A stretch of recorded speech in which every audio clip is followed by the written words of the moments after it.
and stroke survivor, Jerry Wall. And for those of you that are new here to this show, I started doing this show to bring awareness to stroke, TBI, aphasia, brain injury, mental health, and also wanted to provide a platform for all survivors to share their journeys from literally all across the world and bringing on experts in brain health so they can share their knowledge with us to learn more about the brain. So this morning, my guest is Les Garner, and who is a double ischemic stroke survivor. So please ask questions, make comments, and if you haven't done it, please subscribe to my YouTube channel, Let's Talk Stroke. And again, please ask questions, make comments, and let's go ahead and get the show started.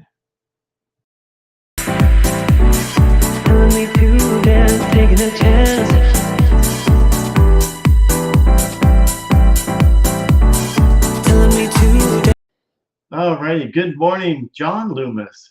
Joy, good morning, you guys from here. And if I forget to say hi, that's how I am. No, just please say hi and please ask questions because Les is amazing. So you guys, let's really please welcome Les. Howdy. Good morning. Good morning, and good morning, Jerry Chapman. If you can see the comments on the right side there. I'm kind of far from my screen, but I can kind of Okay. Not a problem. We got a lot of people out there in this world. Good morning, Marina. And they're saying good morning to you. And now if I start swapping here, I have the biggest fly, and somehow it's I don't know what it's doing, but anyway. So good to see you again. Yeah, good to be seen, man. Yeah, that's a good thing. Yeah, good to be seen. I think we just start for finding out who is Les before your stroke. I mean, it's pretty amazing. You've got an amazing resume. My guy who works too damn hard. Yeah. I was just noticing behind me that terrible the cable running overhead that's taped to the walls. It's such a trashy job there. No problem. There's cables running all over the ceiling in the studio here to connect desks and things together. So it works. Yeah, yeah, it's one of those things you put it up and you're like, these days I'm gonna clean that up and make it look better. And you get into doing the work and you kind of get lost in it.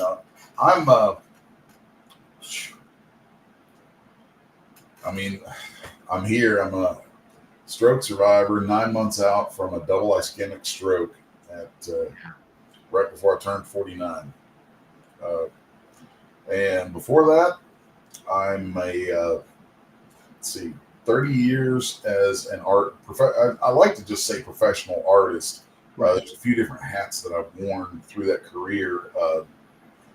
These days, I primarily write and draw comic books. And before that, I actually started out writing and drawing comic books and then moved into advertising, art, and storyboarding and animation.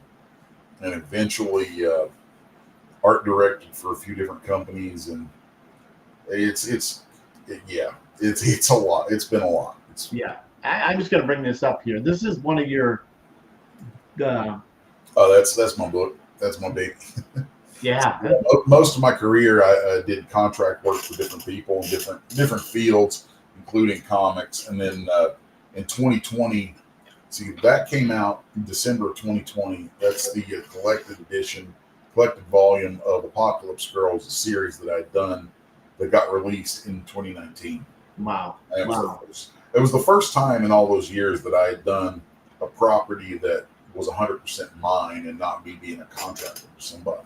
Wow. So, yeah, that's my baby. There's 2 more volumes of that in the works. Probably volume 2 will get produced next year. And then I'd say we're probably a couple of years out from volume 3 of the finish. Right. So, yeah, that's my baby. And if anybody knows comics, a lot of times people they kind of glass over when I say this. I'm a writer, penciler, inker, letterer, colorist, and cover painter. Wow. Which in comics, normally all those things are done by different people, but With that book, I had an eventual goal of publishing more books and starting to actually move into growing a publishing side of my business.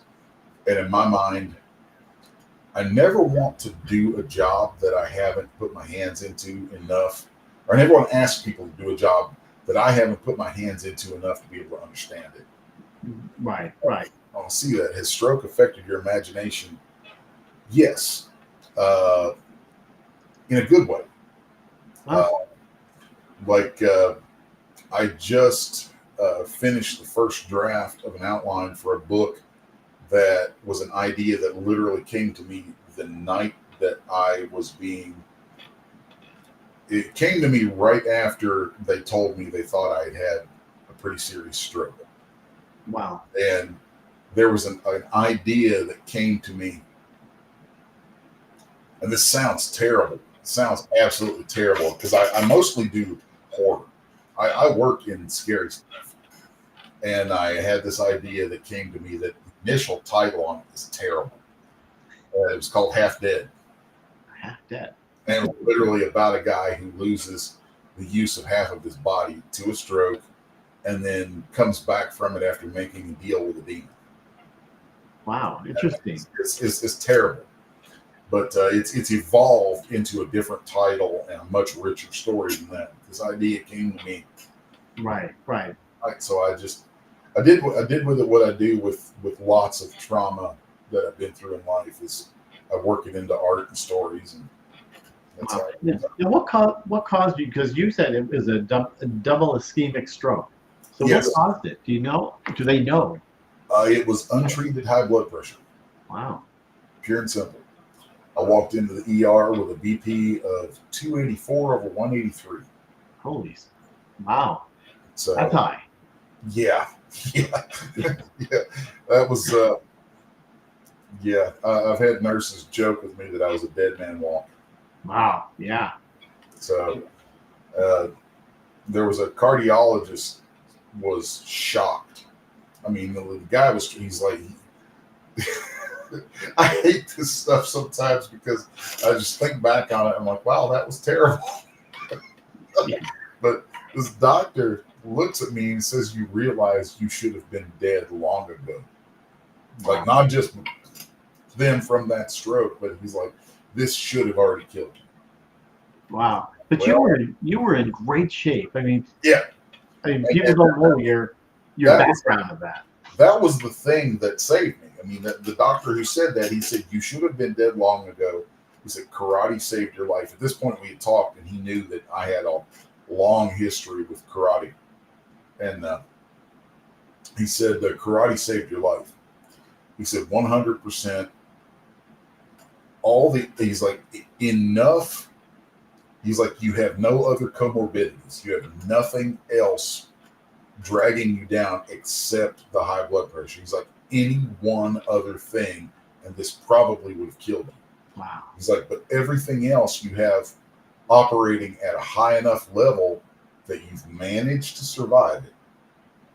So I was like, okay, good. Well, now we know. We'll take care of that. Right. And how long did you spend in the hospital or rehab? I was in, let's see, 3 days in the ICU, and I think another 4 or 5 days out on the floor of the hospital before they sent me to a different place for a 1-month inpatient rehab. Wow. So it was full total. It was like 6-7 weeks. Yeah. You didn't. I mean, so I'm just thinking when we talked, you said you worked so hard. You wanted to get up right away. You didn't want to. They wanted you to get in the wheelchair or something. Yeah, when so I've told this a bunch of times. 9 months, you get a lot of chances to tell the story. There was a cardiologist who will remain nameless because I don't want to slander the man. who walks in, who is probably at least 150 pounds overweight, and he's pushing a walker on wheels with a little seat on it. Walks in with his walker, comes up, turns it around, sits down, roughly, And then it's like, well, I'm just going to put it to you straight, kid. Because he's obviously older than me. Right. And he's like, I'm just going to put it to you straight. You're probably never going to walk again. And I looked at him, and I won't swear on the stream, but I looked at him, and I said, I will walk out of this damn hospital. And he kind of grunted and shrugged it off, got up and walked out. But the nurse who was with him, of course, this was the next day after I'd been admitted, and I was already looking stuff up that night. And the nurse, I stopped her before she walked out. I was like, do you have a physical therapist on the floor today? And she said, yeah, we've got one. I was like, can you get him to me like now? How soon can you get him? She's like, he can be here pretty soon, next few minutes or whatever. I was like, excellent. Get him in here. Get him in here ASAP. So guy comes in, looks over my charts and stuff, talks for a second. And he says to me, he says, yeah, you're probably never going to walk again. I was like, I don't care. I was like, what do we need to do? I was like, I was like, I know from what I was reading last night, I've got to get up on this leg. I've got to get weight into this thing as soon as possible. It's like, so let's get up. He's like, are you serious? And he was like, you seriously want to try? I was like, dude, let's do it. Give me up. So he went and got a walker, came back with a gait belt, got me up, and stood up. My leg was completely gone, arm completely gone, but other side was strong, And he helped me up, braced me, and I did these like 5 little shuffling kind of sort of steps with my left side completely on him. It wasn't like this wasn't like there was some kind of recovery happening right then. It was gone. So he was holding me up, but we shuffled these 5 little steps, and I counted them, 5 out and 5 back. So it was 10 steps. And he heard me counting, and he says, what's that about? Something like that. He questioned it, and I probably got the words, wrong. But he questioned. He's like, what are you doing? And I said, I'm counting. And he's like, looks at me kind of funny. And I said, when can you come back? He said, I can come back in a couple hours. I said, good. I said, every time I see you, we're doing at least double. Wow. And came back about 2 hours later, and we did about 20 steps. Did a little 20, 21 steps, something like that. With the walker? Yeah. Yeah, with the walker and him helping me. Yeah. And I told him, I was like, every time I see you, we're going to at least double this number. He was like, I don't care. I don't care what it takes. I don't care if it hurts. I do not care. Absolutely. We're going to double this number every single time. And he's like, okay. And he was willing to work with me through it. Good. And by the end of that week, I was up to about somewhere between 1,500 and 1,600 steps a day. It's unbelievable. And I wasn't using my arm. I couldn't even put any weight through this arm yet. So I was holding with my my right hand, and I would hold kind of in front where it could hold from the center, because I didn't want to train my balance badly into leaning only on that right side. So I held in the middle and kind of leaned up over it, which was also good because it helped take weight off of what was downstream. And, and then they could, I'd feel them with the gait belt, and we managed to get a lot of steps in that week. They were terrible, and they were wrong. They were absolutely wrong. And when I left there, I had to go. When I got to the rehab place, they knew what all I'd been doing and all that. And they told me, they're like, you're not walking for at least the first 3 days you're here. We're not getting you up like that again.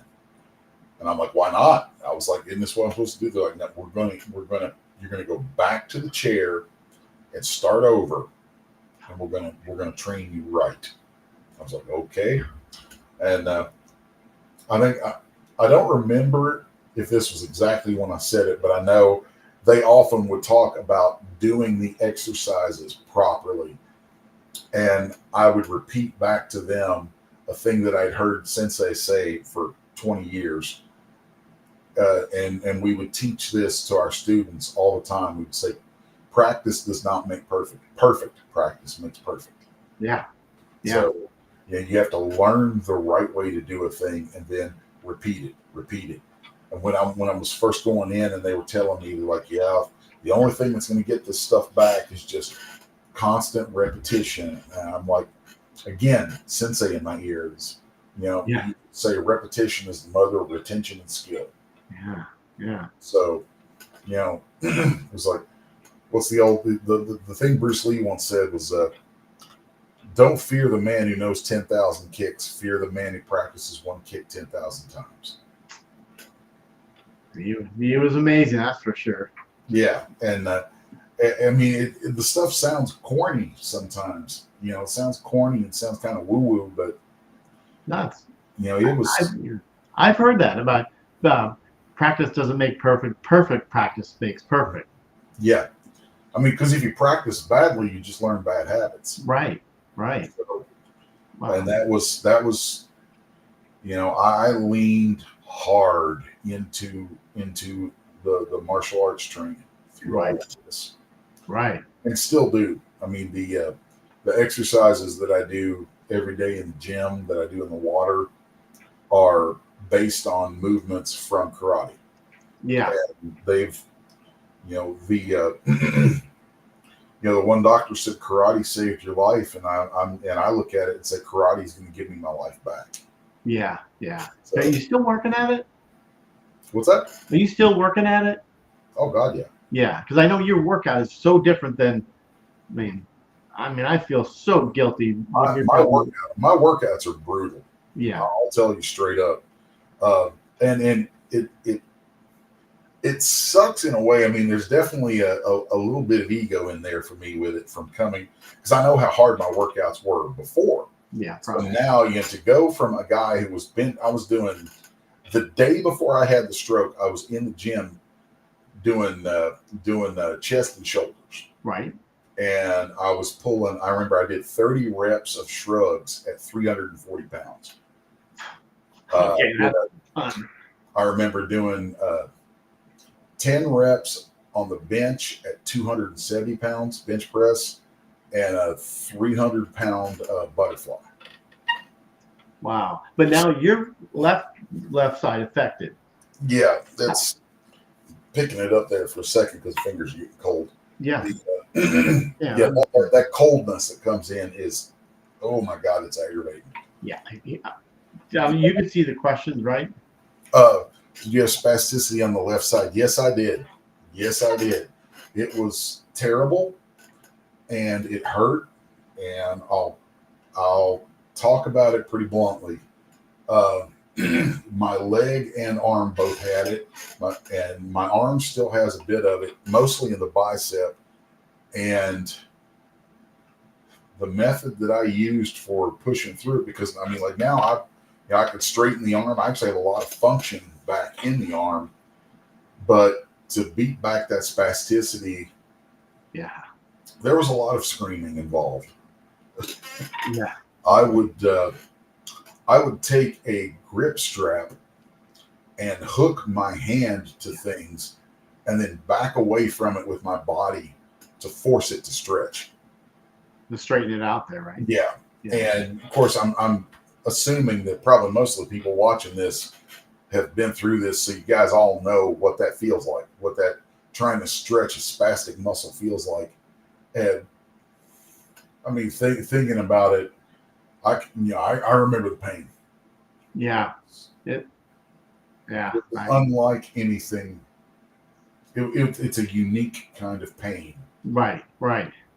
And so, and it still kicks in. My fingers have most of it now. Most of it that's left is in my the flexors of my fingers, which is just a constant fight. Right. But you work out 2+ hours a day, right? At least 2 hours a day, sometimes 4. Yeah, usually Mondays most of the time I didn't yesterday. I feel like a slacker. Yesterday I didn't do my two sessions. Usually on Mondays I'm there at 5 a.m. and I'll do a couple of hours and then I'll go back at 6 p.m. And then on Saturdays I'll do from like 10 a.m. until I can't stand it anymore, which is usually four or 5 hours. Right. Do you drive? Yeah. Okay.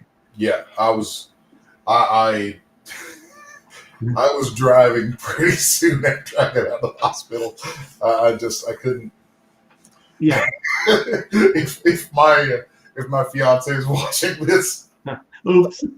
I was at least as afraid of having her drive as I was of not coming back from the stroke. So I was like, I better take care of this. Like you're in rural Kentucky, Yeah. and Yeah, I am. I wonder if they take your license away. I mean, I'm thinking I didn't even. Not out here where I'm from. They probably wouldn't. They probably wouldn't mess with. I mean, and with the level of driving ability that I could demonstrate, I mean, they'd give me a handicap license. Yeah. But yeah, it was. They won't take it away. Wow. So you obviously they control the blood pressure because I think about that because my wife she takes her blood pressure all the time, but never. I mean, you're 280 over something it was. It's 284 over 183. I'll never forget those numbers because the nurse who first took my blood, and I was still walking with that. I walked into the urgent care center with that. Let's see. You mean that you stretch against your spasticity? I've been trying to think of a way to do that lately. A strap is genius. Yeah, stretching against the spasticity. And if you can get into a swimming pool, I cannot recommend it highly enough. The all over pressure from the water will help relax the muscles. So, and then once you start to push on them and get them to relax and release in that environment, they'll start to lose some of the rigidity they're developing. Yeah. And then they'll start to release and it'll come back. But do you have subluxation at all? I did early on. Yeah, I had really bad subluxation at first. And so I would post up on my elbow. Does Kentucky have license? No. That's fair. You'd wonder sometimes from the looks of it. The subluxation, I would post up on my elbow in bed. And I think you said you'd had this person as a guest on your show before. Was it Dr. Tara Tobias? Yes. Rehab HQ. I found her channel early on in the hospital and just binge watched everything on that and just consumed it. Tons of information. Oh yeah. Yeah. She has been as much a help to me as pretty much all of my therapists that I had initially. So Right. But who's your head ass? Yeah, Indiana. But we'll forgive you. Yeah, exactly. Yeah, it's crazy. Yeah. Pool therapy is so good. I know I've done that, and the ones I've done has always been like about 90-something degrees, and they have a treadmill inside and in the pool. Really good. I started, one of the things, this is a little thing that I started doing right off, is in the gym, I would go initially, when I first had my stroke, the steam room in my gym was broken. But so I'd go into the sauna. Right. And the sauna really helped. But I eventually started doing this in the steam room. Thank God they got the thing back, man. The steam room cannot sing its praises enough. Wow. Steam. It's 125 degrees in that thing. And so I'll go. I wish we had a tub at the place for doing the cold plunge. Wow. So the next best thing is there's showers right outside the sauna and steam room in my gym. And I'll go to one of those showers and turn it on as icy cold as I can get it. Then go into the sauna, and from inside the sauna, I'll take my hand and reach out and I'll start doing stretches. Right. Like Yeah. that's karate. It's called an impei. That's an elbow strike to the back, treated as a stretch, reaching forward. Oh, it just popped. God, that felt good. Oh, do you like? I love that. I hate to say that. Amazing. And then all these reaches, and then all this stuff for mobility, but doing it while I'm in the steam room because the heat helps release it, stretch it out. And then after going through a set of those, I'll walk straight out of the steam room, straight under that cold water. Wow. Stick this arm under ice cold water, and it sucks. Yeah. Oh, I don't know how you do that. But I'll go straight into the ice cold water, stand there, and visualize, think, close my eyes under the cold water and have that hitting this arm and think about a particular set of muscles that I'm trying to get to activate, and then try doing a movement that requires them while I'm in there. Right. Interesting. Go through that for a few moments and then go straight back to the steam. Do it again. Rinse, repeat. I'll do about 3 to 5 sessions of that in and out. And then from there, walk straight into the pool, which the pool that I go to is pretty cold. Right. And I'll go straight in cold water, and I've got a whole battery of things that we do there. Wow, so that's good because I can't take the cold. I mean, the what? It sucks. Yeah, it does. It really sucks, man. The cold, it's terrible.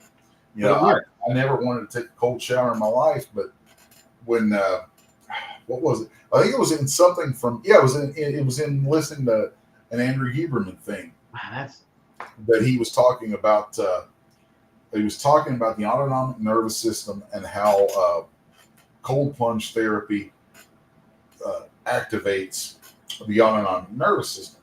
Right. And I'm like, well, if that's activating the autonomic nervous system, and it's shown to have benefits for all kinds of healing, and particularly, he mentioned it benefits nerve regeneration. So I shouldn't be really a baby. Just man up, right? Yeah, just do it.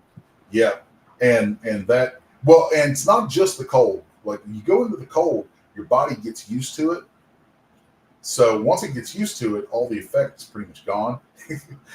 You literally have to make it suck the most that it can in order to get the nerve regeneration going from it.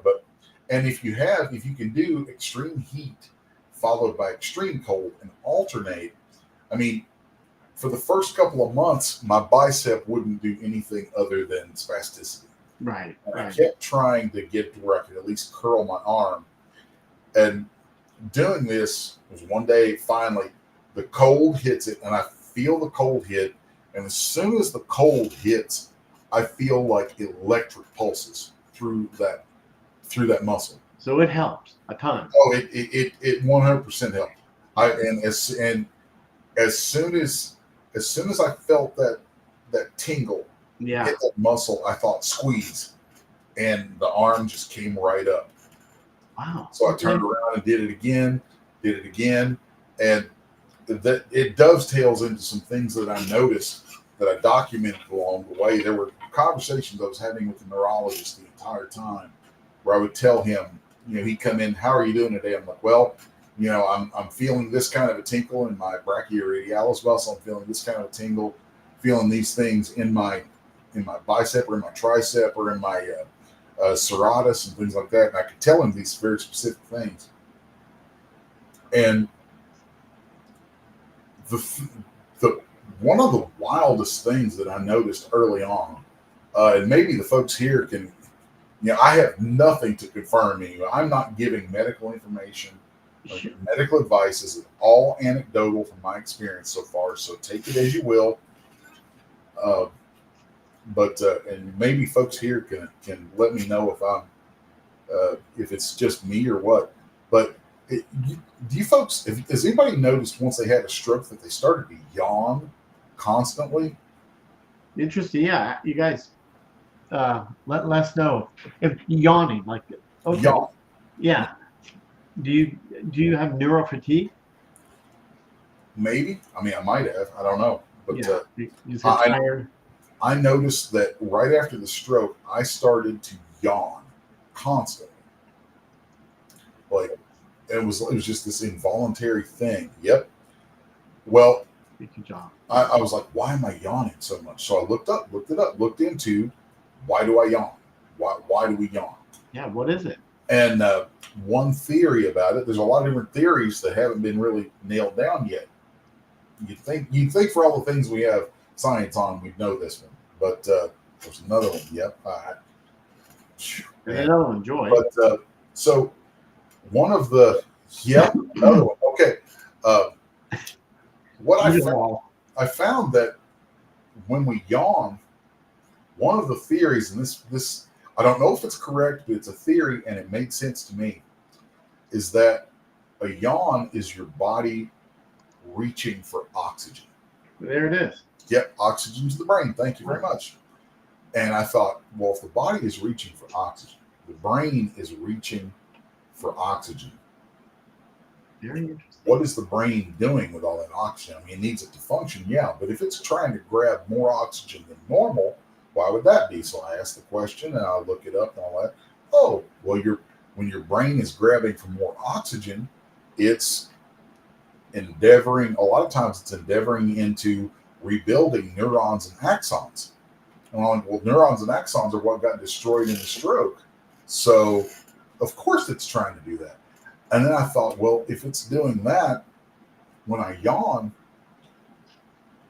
I noticed also that a lot of times when I would yawn, I would get goosebumps. I would get shivers. Oh. And I've started calling them the rehab shivers because, I thought, wait, okay, shivers, goosebumps, that's a nervous reaction. I yawn, my brain's taking in oxygen to rebuild nerves. Is there a connection there? Is there something that's causing my brain to shoot these messages out?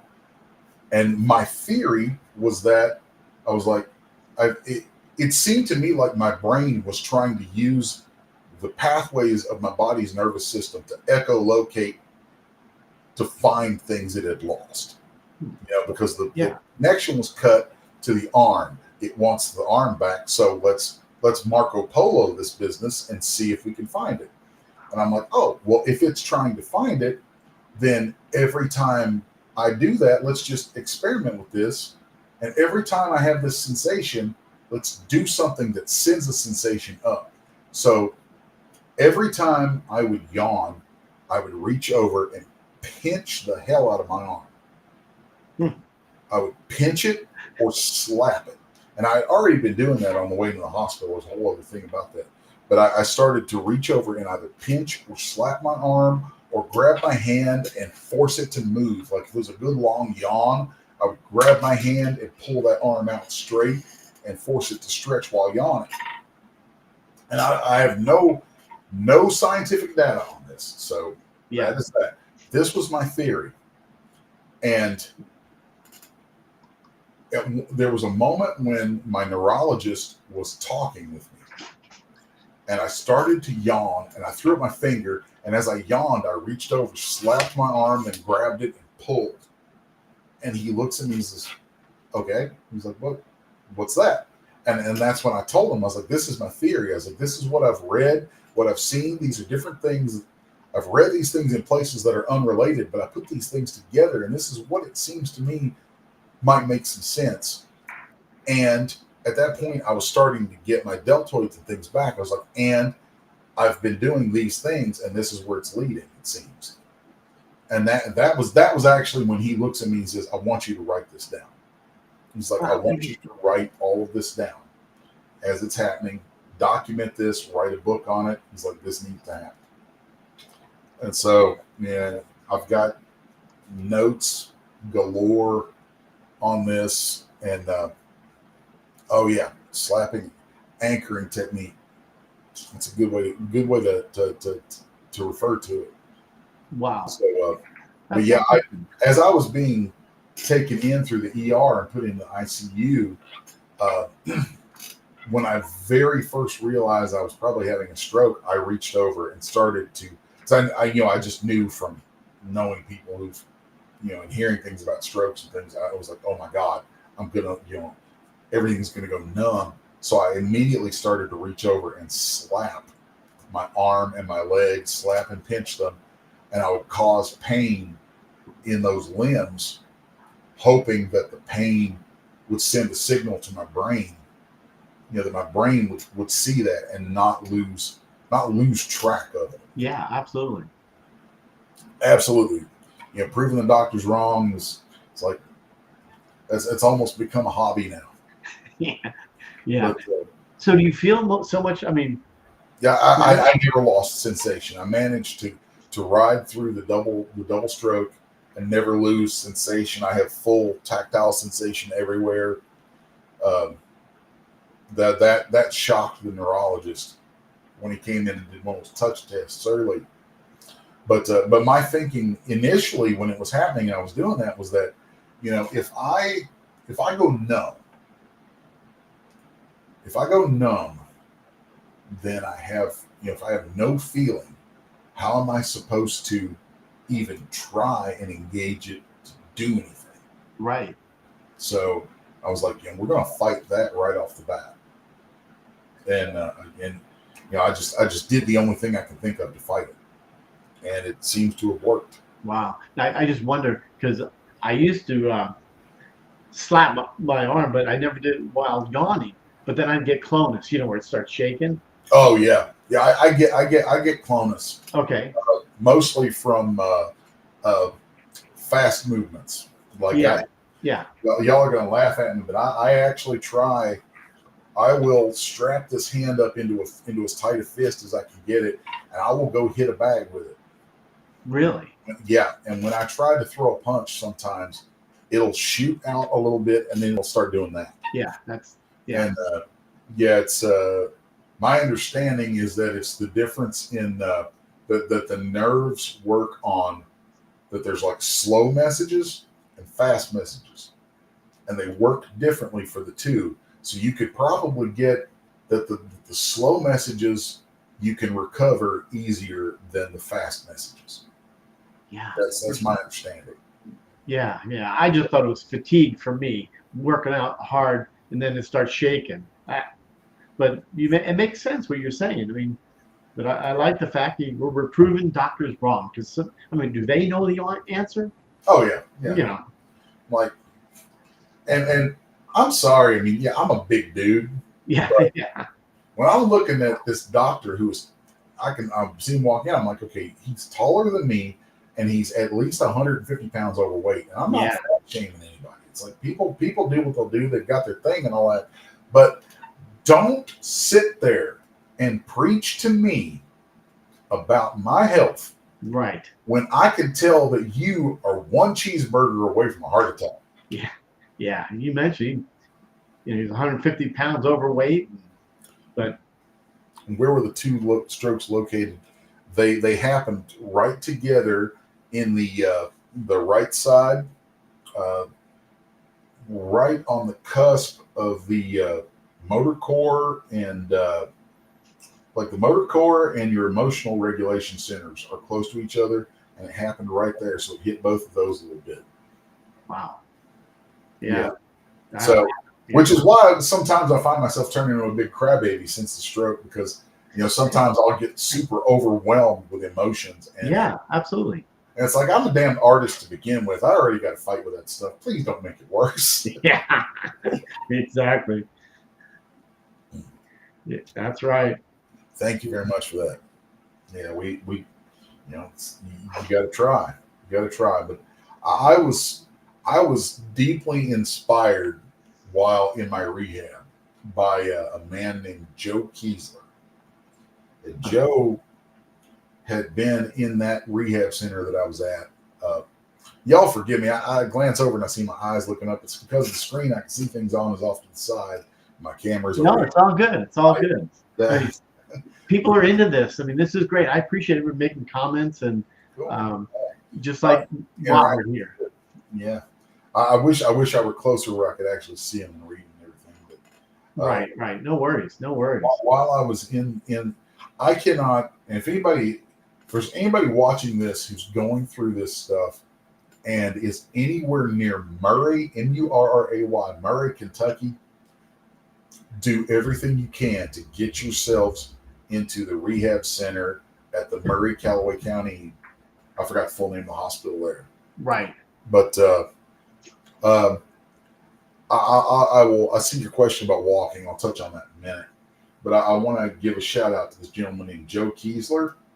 Okay. The man is I won't say former Marine, because once a Marine, always a Marine. Absolutely. Yeah. But he was a retired Marine who is a world-renowned knife smith, and he makes these beautiful knives with all this detailed filigree and all that. And he had a stroke, I think they said 6 years ago, and he came in. I remember one of the ladies there, about 2 weeks into working with me, seeing how insane I was to keep working. She would laugh at me, and she would say, she's like, "You remind me of Joe Keyler." She's like, "You remind me a lot of Joe Keyler." And I'm like, "Is that a good thing?" Yeah. And she's like, "He is," I think she said, "He was the most cantankerous patient they ever had, and was the best recovery story they'd ever had." Wow. And you met him. And she said, she told me about him, said he had I think the almost identical kind of stroke that I had. Wow. And said that, here's a guy who made his living as a kind of an artist who did this stuff, who had this physical background. And she said, "He's a beast." She said, "The man's a beast." And she's like, "I want you to meet him." She said that sometimes he would drop in there and say hi to him, and they'd have him talk to people. Nice. She called him, and he came to visit me. And he came and hung out with me for about an hour. And that was probably one of the most uplifting moments in the whole ordeal. He talked with me for about an hour, and by the end of it, he's like, "I think you're going to be all right." What a good man, right? Yeah. I mean, and oh my God! Afterwards, I ended up looking up his my game. Hey man, that's what we're all here for. I know sometimes people want to. Sometimes people want somebody to tell them it's okay. This is terrible. What happened to you? This is all this, and all those things may be true, and there may actually be a place and time to hear the softer things, right? What they mean. You've got a challenge. Yeah. It sucks. It sucks on ice. Mm-hmm. But if you focus on how terrible it is, and it's hard not to focus on how terrible it is. God knows I've had my moments, my private moments, where I thought, God above, why? Mm-hmm. But why doesn't matter. Why is irrelevant. And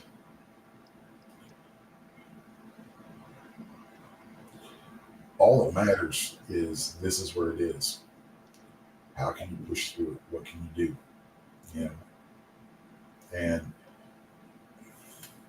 it's all you can do. You can either fight or give up.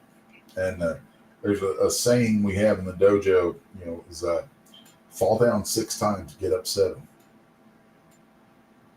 Fall down 6 times, get up 7. It's a great comment. Yeah. So, when word got out that I was in the hospital for that, I remember since they called me. And why? Since they called me up, he was talking to me, and I remember he said, "Fall down 6 times, get up 7." He's like, "He'll be back. He'll be back." Yeah. It's like, and now look at it. Absolutely. So, oh yeah. I keep thinking about it. It either kills you or you kill it. Yeah. That's absolutely. So I refuse. God, It's that damn emotional center again. It I totally refuse understand. I mean, that emotional part. to give up. Yeah. Will not give up. Yeah. So I was going to ask you earlier, but you kind of said it. What would you tell somebody that's going through, this, how this works, having a stroke and that emotional part? Like you said, you have your quiet times, which we all do. Some people like me will just, it happens. You start crying or something. So what would you tell somebody?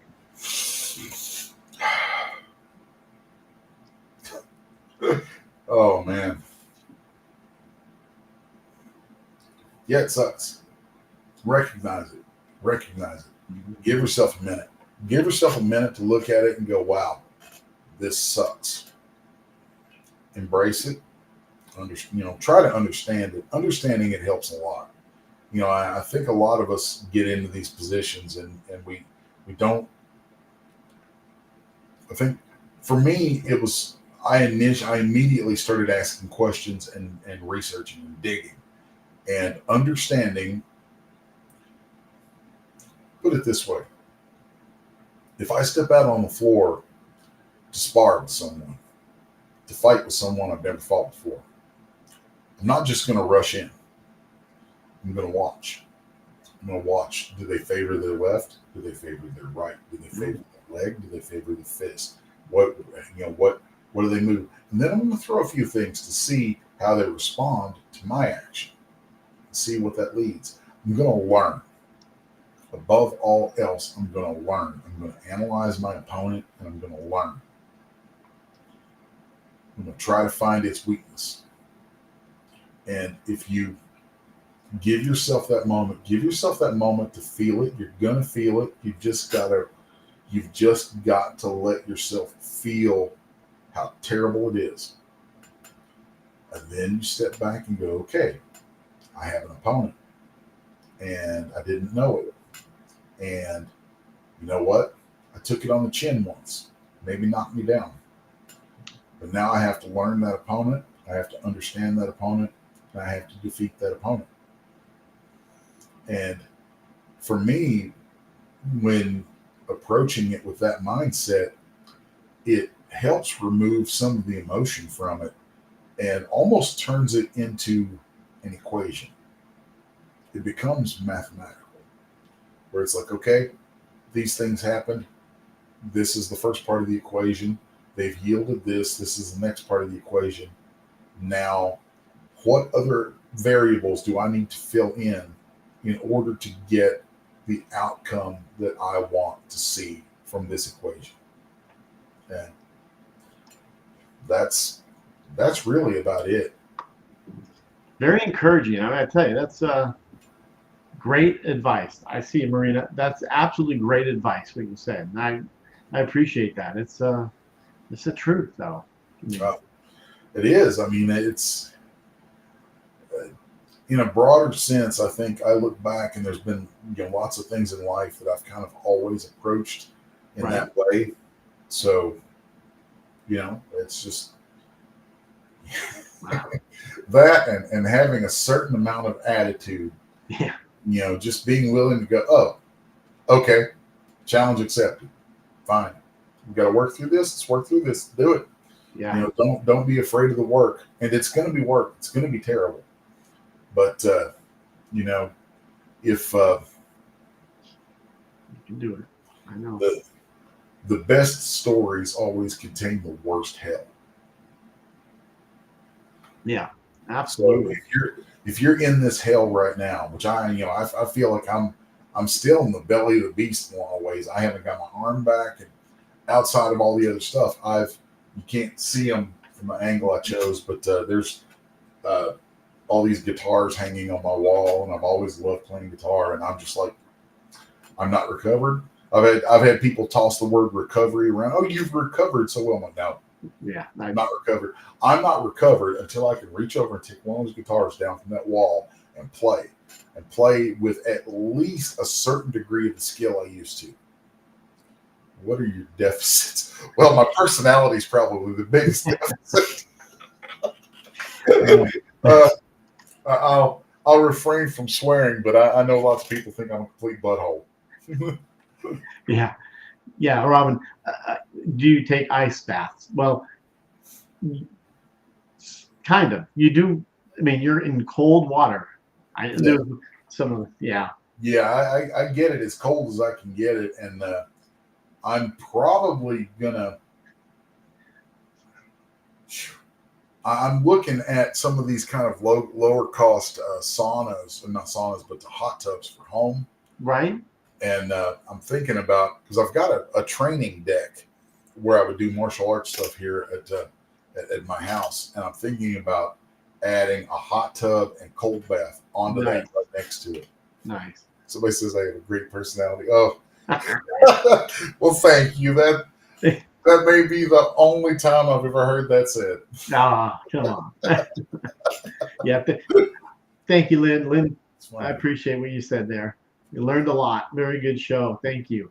I know I've learned a lot too. First of all, I got to get off my, you know what, thing. 2 to 4 hours, you guys. If you haven't seen it, if you just tuning in, 2 to 4 hours, Les works on his therapy and working out.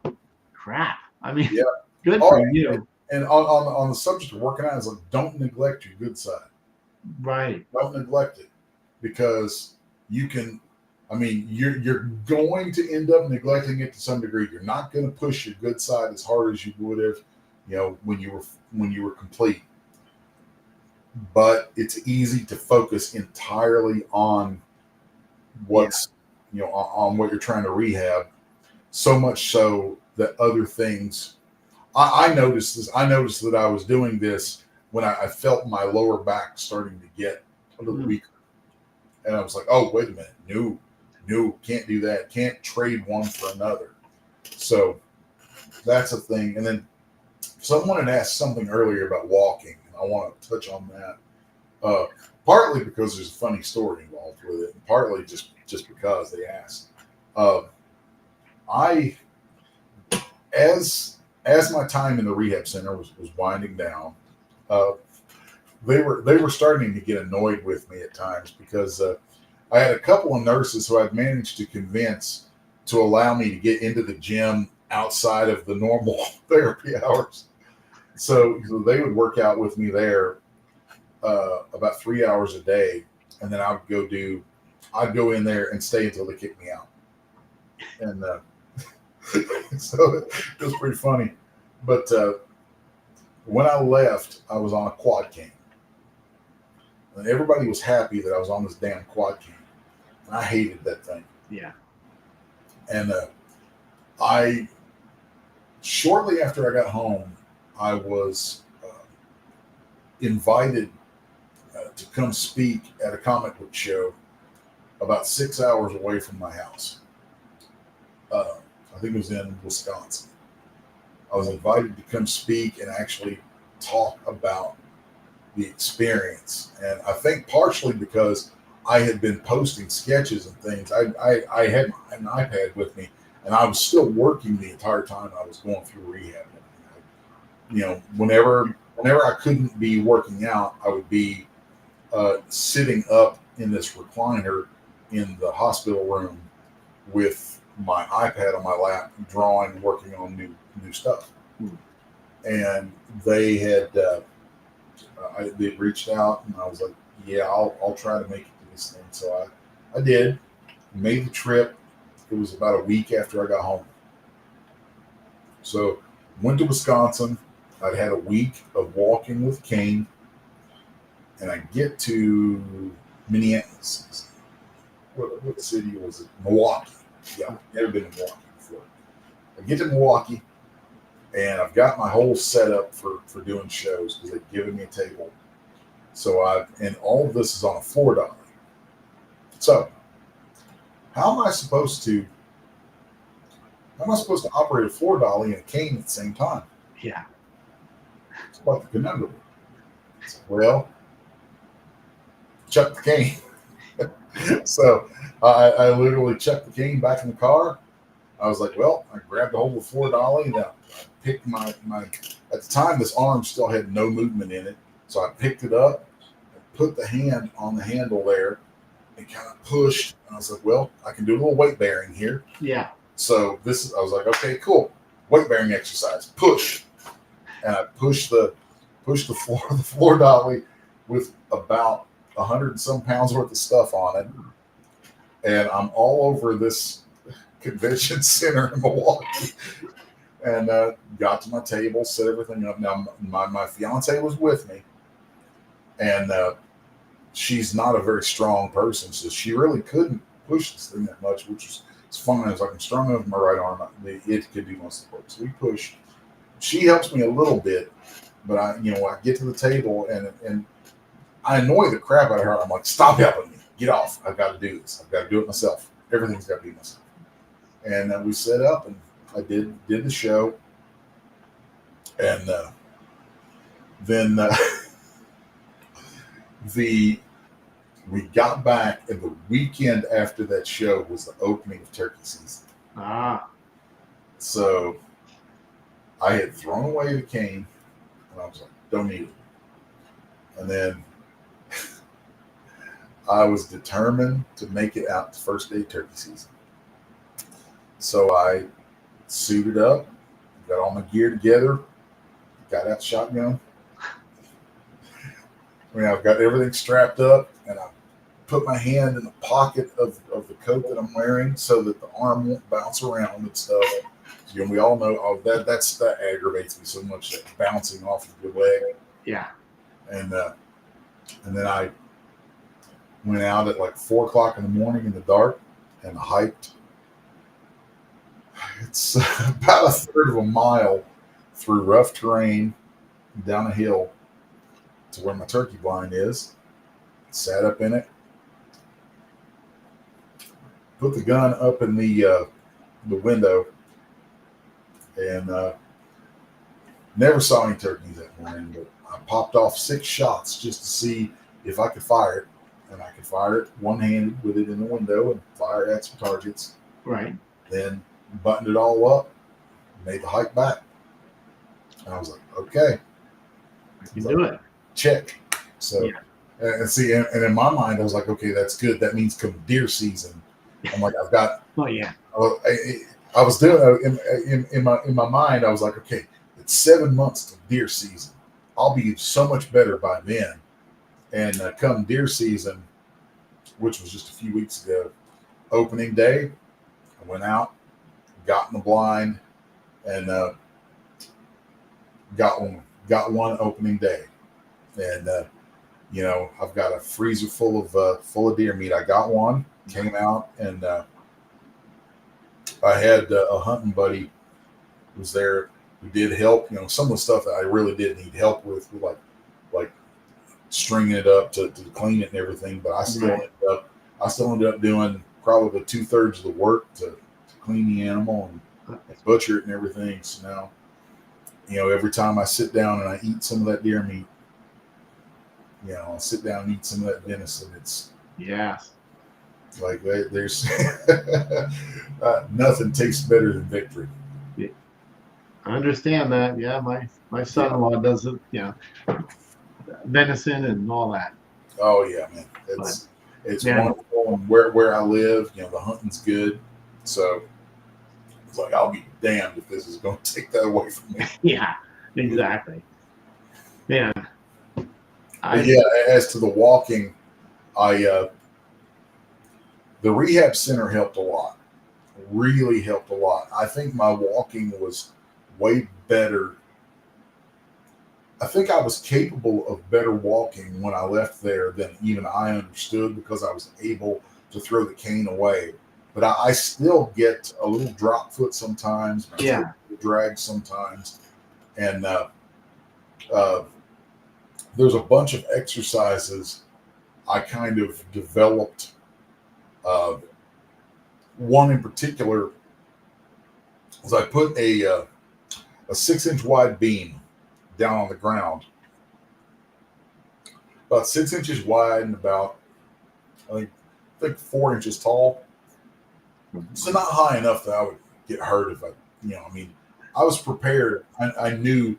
And they told me this over and over in rehab. They're like, man, you are going to fall down. Yeah. You're going to fall down at some point. I'm like, okay. So I was prepared for that. But I would take, again, from the martial arts stuff, I have a pretty high rank in weapons as well as karate. And would take a bow. It's a 6-foot staff. Right. Put my grip strap on and strap that hand to one about a third of the way down on the bow. I'd strap the hand there. I'd take the good hand and grab the bow, and I would walk. And because of where this hand was at, it forced this arm to go up really high and then down really low while walking. So it's like defeating some synergy patterns at the same time. And then I would strap that on and I would walk about an acre away from the house where I had this board laying on the ground. And then I would proceed to step onto that board and force myself to basically drop that thing down so that it would supinate the hand and hold it with the hand in supination while doing kind of a balance beam sort of, I forgot the word for it. You put one foot directly in front of the other like that to walk. Yeah. And I would practice walking on this board like that. Yeah. And it took about a month before I was able to do it without stumbling, but I did it. It worked. Good for you. So, it was just, I would say, dream up the most draconian, terrible, savage, brutal things you can do to yourself, and then do them repeatedly until they don't suck anymore. Right. When they don't suck anymore, find some other new, brutal, savage thing to do to yourself, and do that until it doesn't suck anymore, and just rinse and repeat. And as it's terrible, but it seems to work. Yeah, it works. Celebrate those wins, right? Yeah. Each one of them. Wow. It's So I'm now. Let's see, November was 9. November 20th marked 9 months since the stroke, so I'm still within that dreaded first year window BS they like to toss around. I know. Yeah.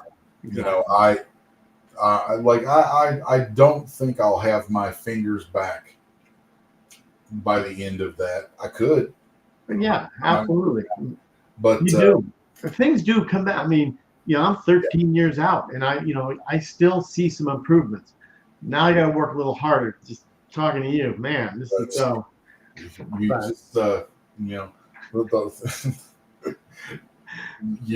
just do what you have to do. It's just work. I mean, it's just work. Absolutely. And just you put that word "just" in there. It's like it's just work. It's just work. Just get out there and do the work. Yeah, absolutely. In all things, do the work. And I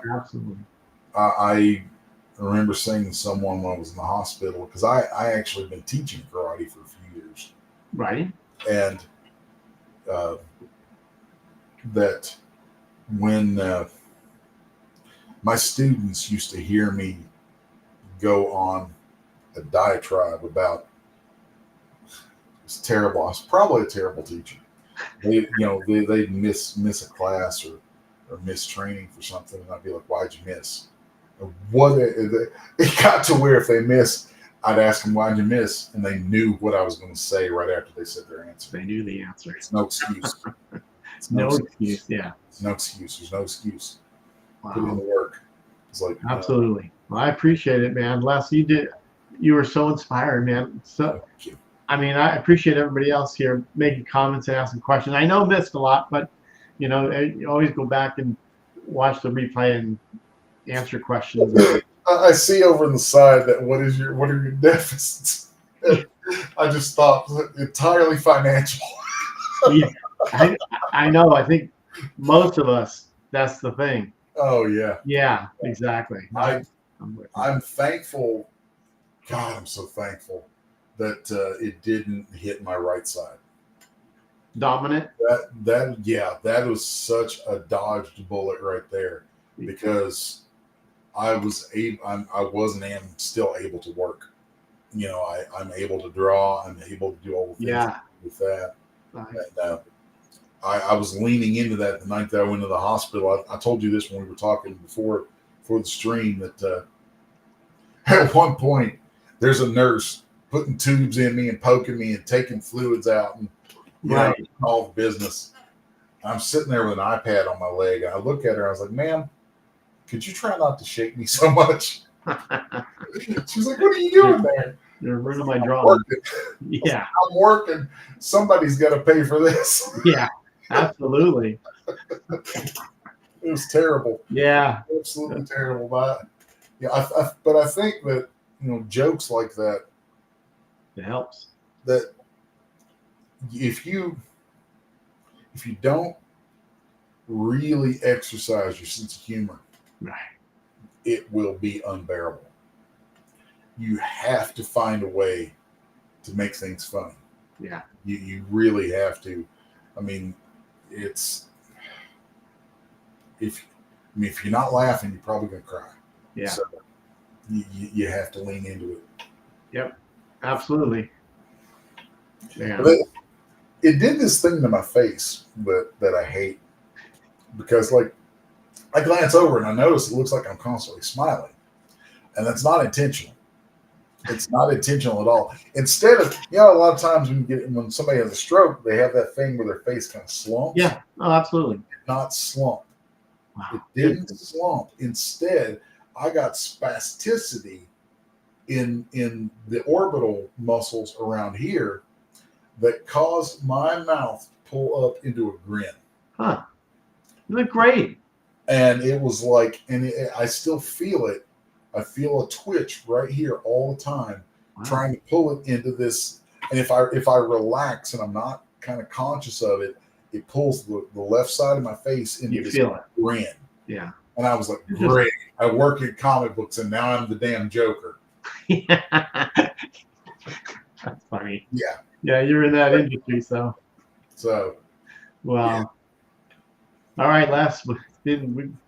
I appreciate you being on. Have to do it again. This is good stuff, though. I appreciate it, and thank you guys for being here. Anybody that would feel like having a conversation sometime or any of that kind of stuff, you can find me pretty much anywhere. You plug my name in any of the socials, and I'll come up. I'm an easy guy to get a hold of. Sounds great. I appreciate that. We'll definitely be talking. All right, man.